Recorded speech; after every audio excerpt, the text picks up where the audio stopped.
బ్రహ్మం సరిగ్గా కూర్చో, సరిగ్గా కూర్చో.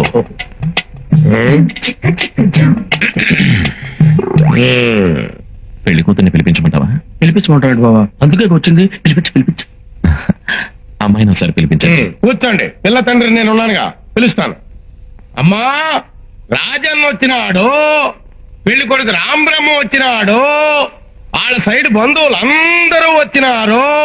ఒక్కసారి వచ్చిపోమ్మా మెరుపుతీగా. బావా, పెళ్లి కూతురు నిన్ను చూసావా? నువ్వు చూడలేదా? లేదు, వచ్చి శర్మని గడిపోయినట్టుంది కానీ పిల్ల కనపడలా. మా వాడు అమ్మాయిని సరిగ్గా చూడలేదంట, మళ్ళీ ఒకసారి రమ్మంటారా? అట్టాగా. అమ్మా, రాజన్న వచ్చినాడు, పెళ్లి కొడుకు రాంబ్రహ్మ వచ్చినాడు, వాళ్ళ సైడ్ బంధువులు అందరూ వచ్చినారు. ఒక్కసారి వచ్చిపోమ్మా మెరుపుతీగా. వెళ్ళిపోదాం. తప్పురా. తప్పేంటండి?